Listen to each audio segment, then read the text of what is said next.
今次好難得有個機會，好中意香港嘅日本人摩耶さん帶我哋去睇下佢嘅大學畢業嘅一日，可以聽下佢將來出嚟社會工作嘅心聲，亦都想了解一下佢點解會咁中意香港。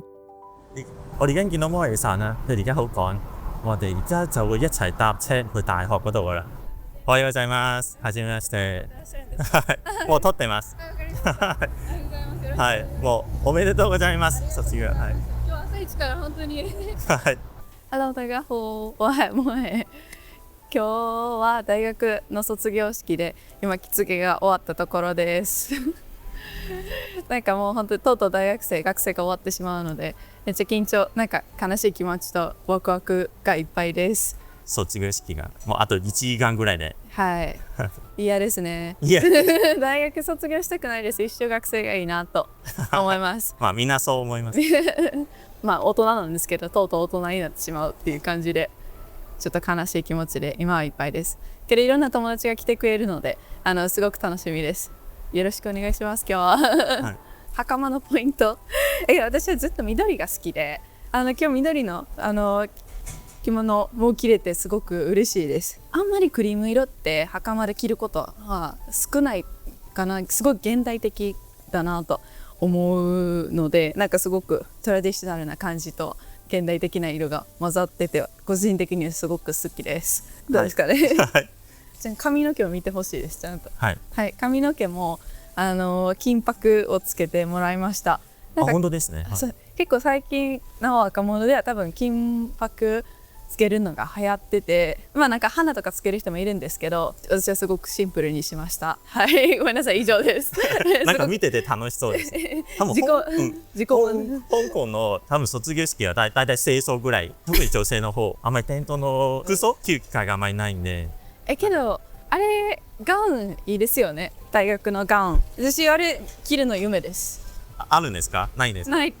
そういう日本マスターまで行けばあります。マスターはあるんですけど。学部はないです。じゃあマスターには進むんですか？かもしれないけどわからないです。まだとりあえず働きます。お大学に着きましたね。はい、大学です。同志社です。なんかまあちょっと案内でもできたらと思うんですけど。その駅出てすぐか。そうですそうです。便利。でなんか私の大学はレンガ調のデザインを大切にしてて、ちょっと西洋風レンガ。そうですのデザインをよく使ってて、ごめんなさい、ちょっと歩くのが大変。ここがキャンパスですね。はい。じゃあ基本その大学の4年間でしたっけ？はいはい。もう基本このキャンパスで過ごしたっていう。そうです。ここは何？学食？は学食です。食堂。食堂係咪？食堂。食堂。餐廳。係啊，餐廳。不過我覺得比較中文大學嘅 canteen， 我嘅大學嘅 canteen 好少。小さい。伝わりました？はい。好細？好細？はい。どっちですか？好少？好細？好細。けど味はもしかすると美味しいかもしれない。じゃあちょっと広東語でやってみようか。有冇啲中意食嘅メニュー？なんかメニュー変わるんですよね、毎日。だからないんですよね。こう特定の好きなメニューが。ごめんなさい、全部日本語で返しちゃってるんですけど、コロッケとかは美味しかったです。コロッケ用語と思ってみてよ。可樂餅。可樂餅、はい。袴が着てる人が少なすぎて本当に卒業式なのか心配ですね。ここ正門って感じですか？メインのビルでは。メインのビル。現代風と明治風っていうか。なんか結構混ざってる感じ。そうですそうです。結構歴史は長くて、この大学のさっきもあったんですけど、もうすぐしたら150周年迎えるみたいな大学なんで。じゃあ普段授業ない時はどこで過ごすの？みんな授業ない時はそのラウンジみたいなソファーとかが置いてるところとかあったり、なんかここで芝生で寝転んでる人とかも、たまに芝生でサンドイッチ食ったりはしない？いますね、たまに。はい、いいな。大学生いいな。大学生が一番楽しいですよね。人生の中で。本当に思います。いや絶対そうですよね。ここは結構メインの道にはなってて。すごいすごい。これガチの大学だ。ガチの大学。ガチの大学。香港の人だったら早稲田とかは多分イメージがあると思う。はいはいはいはい。実は私早稲田いたんですよ、一瞬だけ。なんで？国内交換留学みたいな、ミスティックエクスチェンジっていうのがあって、でそれで早稲田に半年間香港帰ってきた後すぐ行ってました。すごい。なんでそんないろいろできる？同志社だからです。めっちゃすごい宣伝になっちゃう。宣伝じゃないですこれ。すごい。早稲田か。じゃあ高野馬場の近くの早稲田か。早稲田に落ちました。筆記試験で落ちました。だけど早稲田難しいですよ。じゃあひなさんは知ってます？あれですね、モデルの。そうモデルひなさんは早稲田らしい。ホチョンミン。そう彩色兼備って感じ。素晴らしい。萌えさんももちろん。いややめてください。同志社に比べるとそんな私は全然ですよ。今新しい図書館建ててるところ。図書館。はい。じゃあ萌えさんのおかげでもあります。学費ですか？はい。それは私高校から実は同志社系列なんですよ。同志社の高校に行ってて、なんでそのままエスカレーター方式で同志社に来てて、多分私のもう、お金がここから大阪から京都に通ってました。ここではないんですけど、だけど全然香港の大学とは違いますよね。そうエスカレーターみたいなのない。すごい話変わるんですけど、スレッズの投稿でいつもハッシュタグホジョンギー香港嘅1分大発散ってつけてるんですけど、1分大発散じゃなくなるんですけど、次何がいいですかね。なんかアイディアあれば聞きたいなって実は思ってて。そうなんですよ。じゃあなんかもう JD じゃなくなるって言われる。JD 確かにそうなんですよけど、だからもう1分大発散じゃないんで。もう結構フォロワーいっぱいいる。はい、していただいてありがたいことにフォロワーいっぱいしていただいてて、もう多分認識されてるのかなと。はい、もう知らない人は多分いないと。いやそんなことないです。そんなまだまだです。全然まだまだです。もっと努力が必要なんで。結構自然体でもみんな興味持ってるんじゃない？いやけどなんか日本にいるとやっぱり自分のやりたいこととかできないので、その香港に関連する自分のやりたいこととかができないので、なんかそれは今後どうしようって悩んでるところです。すぐて3人撮りましょうか？大丈夫ですか？いいです。もちろんです。はい。横と縦で撮りますね。萌えさん就會主動咁樣幫人哋影相。はい、じゃあチーズ縦でもお願いします。縦もやってます。ありがとうございます。すみません、ありがとうございます。すごいアップ。ありがとうございます。完璧です。舉辦完畢業典禮，大家都喺嗰個校舍前面嗰度影相。咁完咗個畢業典禮之後咧，就到各個唔同嘅學部咧，就直接去攞畢業證書，即係日本嘅學位記。去到另一個校舍，摩耶神就係喺呢度領畢業證書。因為聽日畢業典禮當日就冇乜時間，咁所以我一定要預先之前嗰日去買花。咁當然咧，當日買最好。咁睇下呢一間揾唔揾到我心目中想要嘅花先。好嘢，我就買咗啦，聽日送俾摩耶神，希望佢開心啦。なんかあんまり渡すタイミングが分かんなかったんで、卒業おめでとうございます。9月卒業っていうのはどういう感じですか？3月に卒業する予定だったんですけど、半年間休学をしてたので、3月の卒業予定が半年間学校伸びて、で9月に卒業みたいな感じです。休学したのは香港の話になっちゃうんですけど、香港で留学終わった後にちょっともうちょっと香港いたいなって思って、で半年間休学して香港でちょっとインターンみたいなのしてました。別に遊んでるわけではなく働いてました。働いてました。月曜から金曜まで9時6時で。香港の有名なものって最近多分ないと思うんですけど、例えばお父さんお母さんの世代だとジャッキー・チェンとか、あと100万ドルの夜景って言葉は絶対聞きますよ。そう聞くんですけど、でも具体的にその香港でどういう場所、どれぐらいの広さでみんな喋る言葉文化とかあんまり日本に入ってこないでしょ、きっと。全然入ってこないです。で香港はこうですよって言ったらシーンになっちゃうね。香港でどういう場所だっけ？ぜひ萌えさんの力で香港のことをもうちょっと広めてもらえ頑張りますけど、周りは多分ちょっとずつ私の仲いい友達とかは、みんなちょっとずつ香港のことしてくれてて、で幼なじみを香港に連れてったこともあって、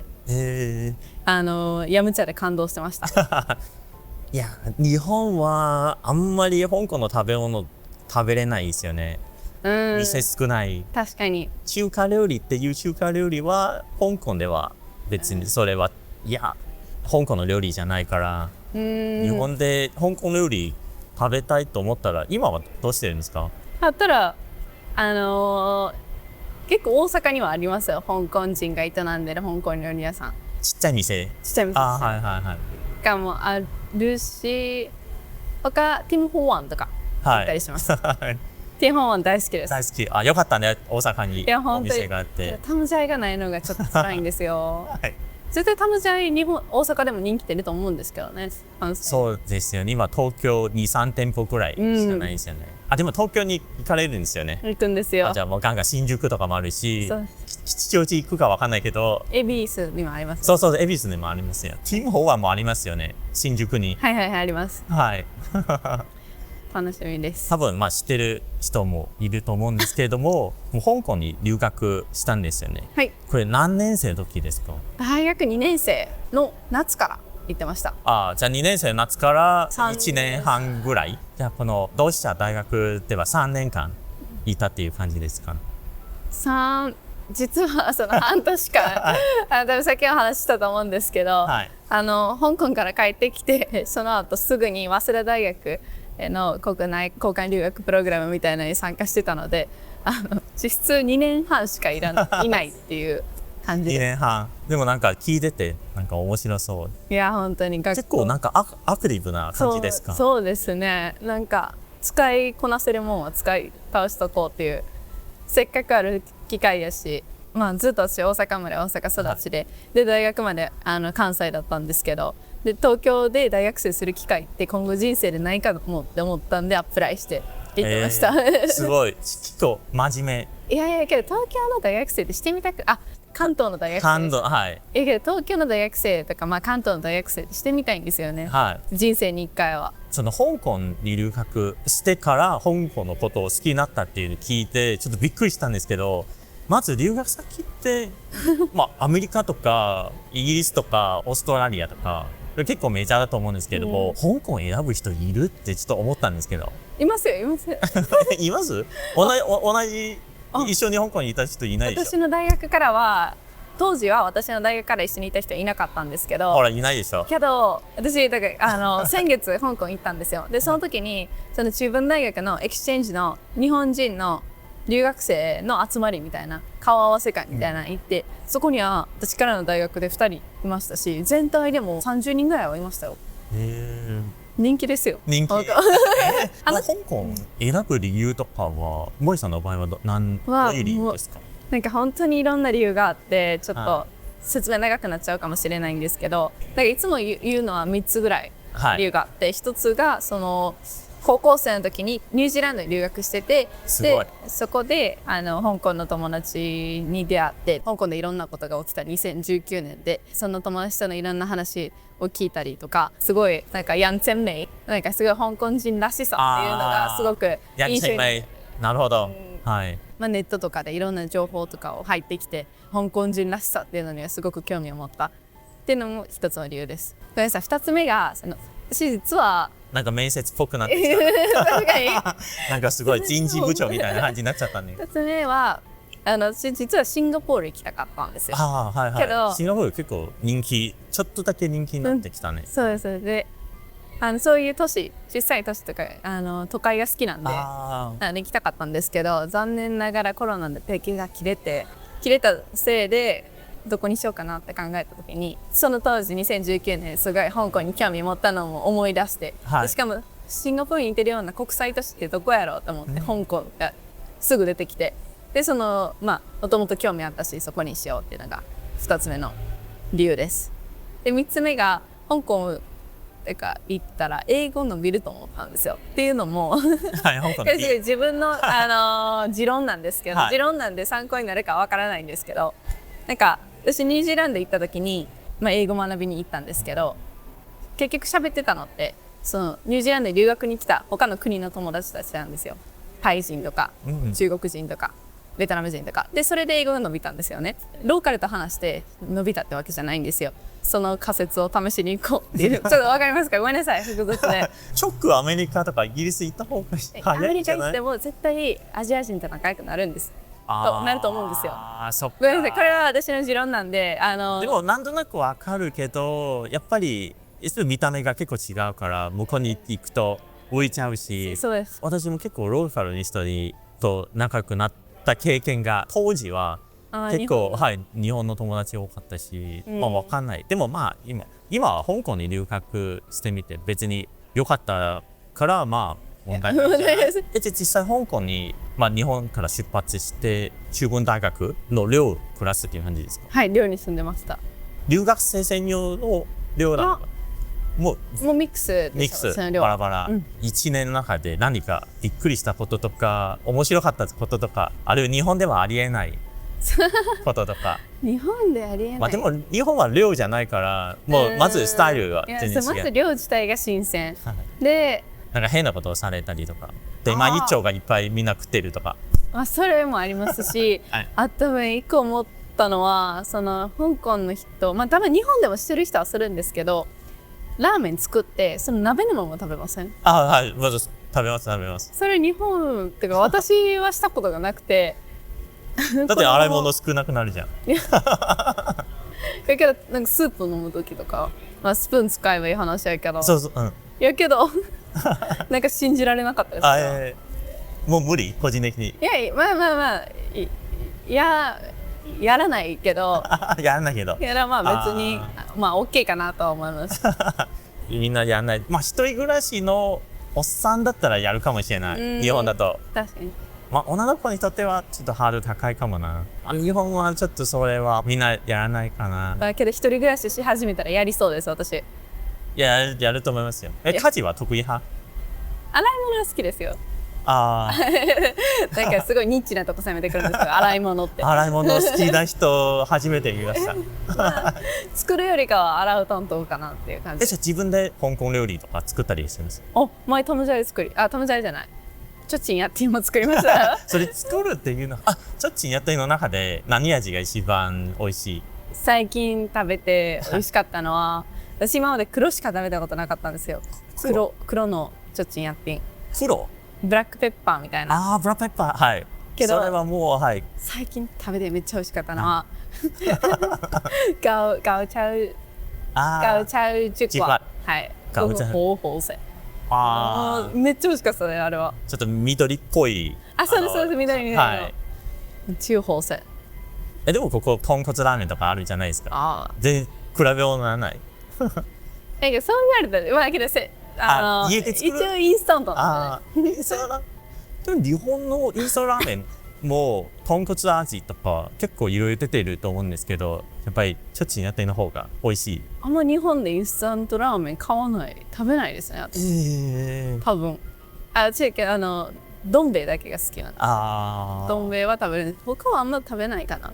すごい育ちがいい。違いますもう全然育ちが違います。もう基本食かインスタントラーメンかインスタントラーメンかカップ麺。カップ麺も食べます。カップ麺も。その中文大学の時なんか日本の文化を香港人に押し付けようとなんかしました。押し付けよういやこうしないとダメとか。いやあまりし年越しそばとかは。思い出した。けどクリスマスにケンタッキー食べます。はいそれケンタッキーもなデリケートな話題ってみんな香港の人がそれ日本のケンタッキーはいろいろ文句とか言われるんで、日本のケンタッキーはケンタッキーじゃないみたいな私ツイスターしてます？メインランチセットわかるあれが好きなんですよ私。あれクリスマスあれは食べないんですけど、そのチキン食べるんですけど、日本のケンタッキーではツイスターあるんですけど、香港のケンタッキーないじゃないですか。あれちょっと私にとっては信じられなかったです香港のケンタッキーもマッシュルームご飯みたいのがありますよ。マッシュルームご飯ちょっとあれですよね。スープみたいなかかってる。そうあんかけマッシュルーム。あれちょっと私、食べたことないんですけど、多分味は好きだと思いますよ。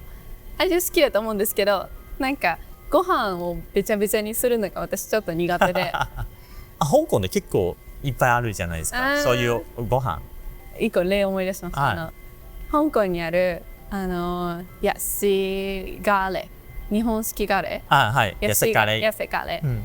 はちょっと信じられなかったみたいなんですけど、あれはなんかカレーをパッてかけてちょっとご飯をこう湿らせてる、はい。びちゃびちゃにさせてるってイメージがあって、特にカンティーンとかのヤシガレはそんな感じで、ちょっとそれだけは信じられないなるほど。ご飯をべちゃべちゃにするっていうのはあんまり。日本人でもまあ日本のカレーってちゃんと液体があるじゃないですか、横に分かれて、はいまあ、混ぜる人はいるんですけど、香港の日本式カレーってまあチャーチャンテンとかのカレーとか、そのご飯をこう置いてその上になんかこういう感じでかけるじゃないですか、そのかけ方が信じられない面白い。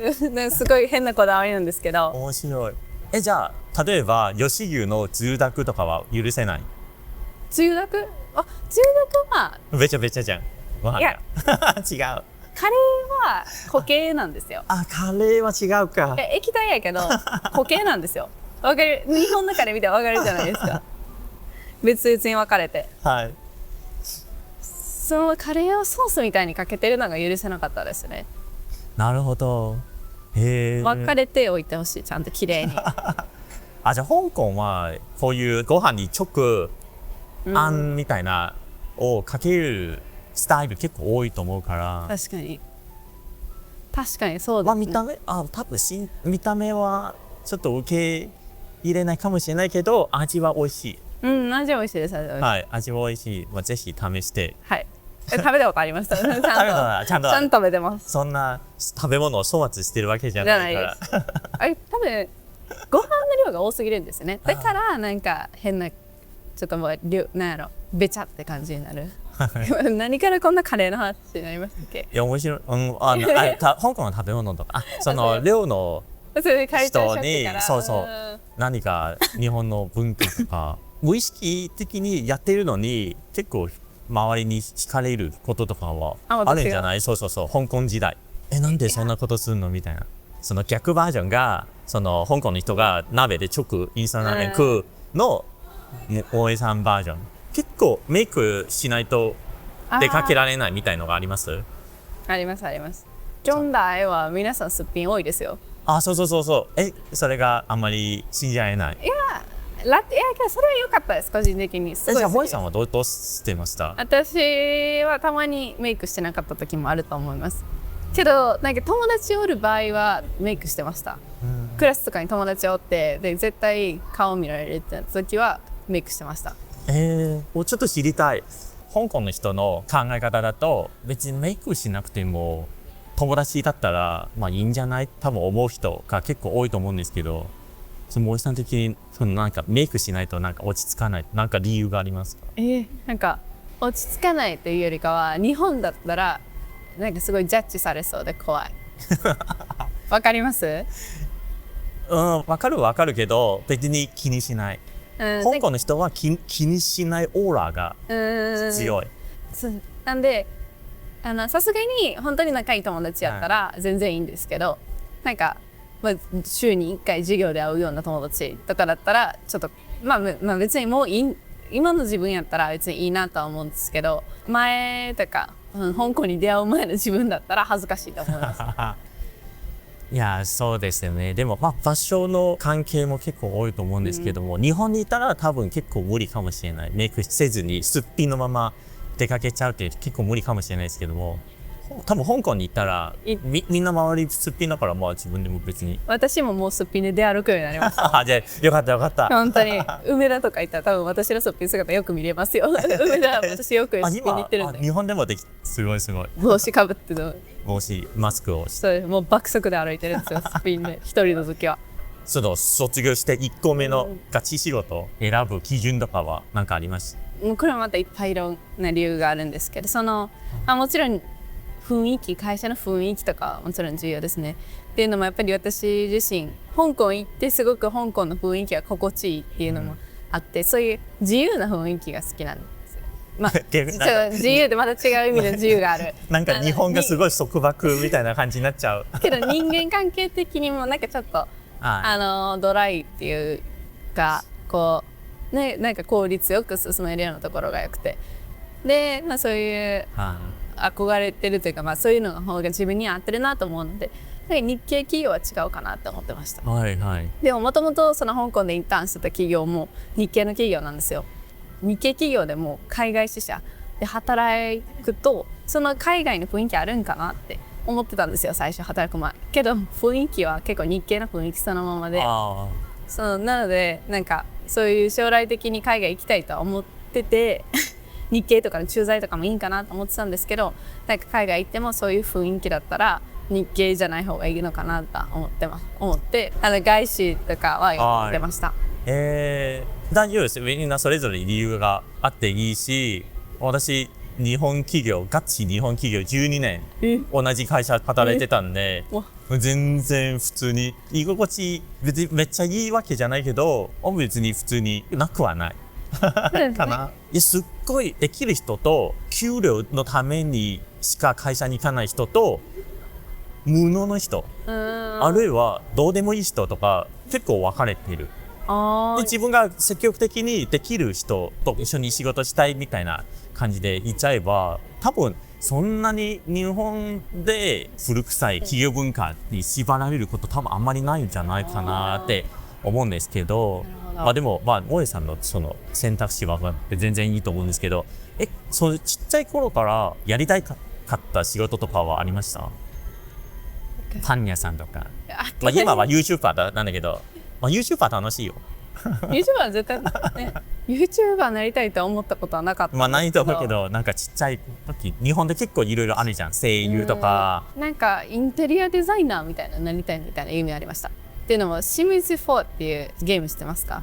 こういうのがあるんですよ。The Sims 4はいこれでなんかよく家を建てててでそれの関係でインテリアデザイナーみたいになりたいなとは思ってたんですけどなんか全然今は違います。じゃあもうなんかゲームでいいなと思いましたゲームでもできちゃうからそうですゲームの方が満足できるなと思って確かに現実うまくその思い通りにデザインとかはできないと思うのでじゃあ実際やりたい職種とかは難しいですね。あんまり多分逆にはっきりする人は少ないと思います実際だけど全部できるようになったらなんですよ営業とかそのマーケティングとか PR 営業得意そういや喋れないんですよってめちゃめちゃ喋ってんじゃん多分お客さん日本人だったら無理ですよ結構喋れてると思うはい100分そくそくと話すの怖いです怖いほどあれ音あれ確かに怖い人もいますねはい何考えてるかわからない人と話すのはちょっと難しいっていうか頑張らないといけない。香港の人もなかなかですよだけ言葉する口にしません？口する人もいればでもこれからだと思いますよ。はい。職種ってよりなんかいろんな仕事したいっていう感じ。自由な雰囲気がいい。自由な雰囲気がいいですね。じゃあ今は外資系がそれがかなってるっていう感じ。はい。でも香港が好きっていうのはすごい伝わってると思うから一発目新卒カード使わないでそのまま香港に行っちゃうっていう選択肢もあればあるいは数年後香港に行って働くみたいな選択肢もあると思うんですけどその辺はなんか考えとかありますか？まだ考えてないですね正直っていうのも日本でもいろいろやりたいことがあるのですごいなんか日本でもあるからなんかけど香港すぐ行ってしまうと今ちゃんと元気な時やのになんか日本でできないのはそれはそれで悲しいなと思ってって感じですね。でもしばらくは日本で働いてなんかいろいろ貢献できたらいいなとは思ってます。働くって楽しみですか？それともガンチュンでもインターンは半年ぐらいやってましたよね。そうですね多少仕事でどういうものを買っていいのか、分かってるからこそ怖いです完璧に分かってるわけではないんですけどなんか大人になるって怖いなって思います今日卒業式やし特に思いますいやこんな人でも一応大人として成立してるから全然もう問題誰も心配することが多分ないと思います。ヘラヘラしてても別にちゃんとした仕事ついてなくてももう普通に生きていられる頑張りますそんなにでも仕事はもうすぐもう10月始まっちゃうんですよね。研修最初の2ヶ月あんまり研修。なさそう名刺の渡し方とかはい。日本独特じゃないですか、はいああいうのとかって誰かに教えてもらわないとできないじゃないですか、はい。なんかそういう細かいところのマナーの点日本のマナーの点はすごく不安です私。でもまあいける。練習だって。いや細かいですよ日本細かい。でもまあそうかもしれないですね。もう嫌です。私は多分若干外国人扱いされるから許されてきたかもしれない。いや本当に私無理。まあ確かに細かいのがあるし、何の意味あるのかっていう習慣とかいっぱいあるかもしれないですね。働き始めたら香港はなんか旅行に行ったりする感じ。そうですねけど短い2泊3日とか。近いは近いから香港に行ってこいって言われてもどこ行けばいいのかな。なんか友達に会いに行くみたいな。友達会いに行くとかもありますし、結構なんかもうまだまだ行ってみたいところがいっぱいあるって感じですか。で香港に行って食うのかグルメか観光か友達に会うのか、それともなんか何系が。その食べると食い倒れ友達会うはもう一緒にしますね。一緒に屋台ステップン。はい。あとすごい香港でサンセット見に行くのが好きなんですよ、なんかすごい満点みたいなこと言っちゃうんですけど満点わかりますか、はい、文章に青い、はい、満点みたいな感じで、ね、聞こえるかもしれないんですけどすごい村上春樹の小説を読みながらそんなおしゃれなことしない普通にサンセット見に行くのが好きで日本だったら見れないじゃないですかサンセット。そうですね。で香港でピークで見るんですか？西九龍。そっか、だからか。なるほど。確かに。ああいう景色って日本で絶対見れない。絶対は嘘なんですけど、ほとんど見れないじゃないですか。なんで、もうそういうなんか自然のエネルギーを吸収しに行きます。そのでっかいバカ広い公園のベンチの上で横座りながら、村上春樹の小説を読んで、なるほどって。いや本は読んでない普通にサンセット見てるだけです。綺麗やなと思ってもう香港美しいなと思いながら。いいですね。その香港の話題になると全然表情が変わりますそれは見れてよかったんです。いやよかった私が香港のこと話してる方が楽しいですよね。全然違います仕事の話になるとこうなっちゃう。で香港の話になると全然